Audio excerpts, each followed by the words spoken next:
za wami.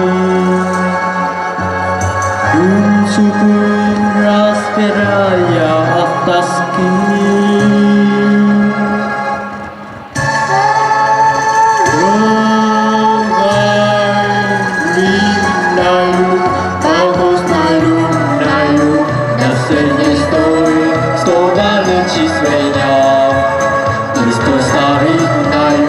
Servirundaio, sto palacciata luci la mia.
Servirundaio, sto palacciata luci la mia.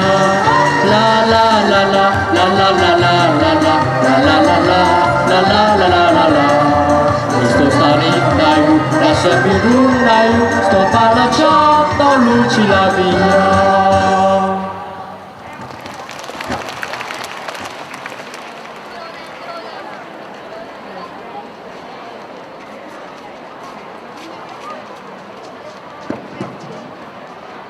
Từ cội nguồn tinh khôi, ta bước đến những miền đất mới lạ, đưa ta đến những miền xa thẳm diệu kỳ. Đó cũng chính là nội dung của bài hát Grace Krasnaya Daleko, tam ca Thanh Quang Diệu Linh Hương Thảo thể hiện ngay sau đây.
nhạc tên là Kalinka. Kalinka. Đã từ rất lâu, Kalinka trở thành bài dân vũ nổi tiếng của đất nước Nga xinh đẹp. Và bây giờ, mời thầy cô và các bạn cùng chúng ta cảm nhận tinh thần lạc quan và vui tươi của bài nhạc Kalinka ngay sau đây.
đẹp.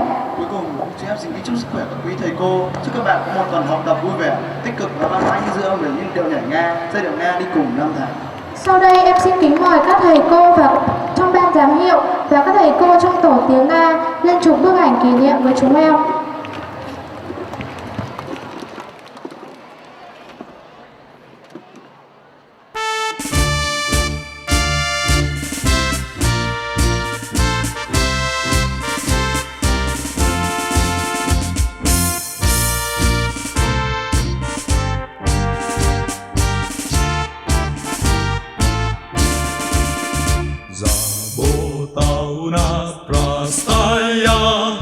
Забота такая, славы страна разная, и нету других забот. И сне, и ветер, и вена ночь поет. Меня мое сердце тревожную нам зовет. Lòng ta hằng mong muốn và ước mơ, bàn tay son sắt dương cao ngọn cờ, để ngàn đời bền vững tổ quốc ta. Trời cao muôn vì sao trói lòa, dù sương gió tuyết rơi, dù vẫn ngôi sao giữa trời. Và trái tim với tiếng ta, chúng ta dồn chân lên đường xa.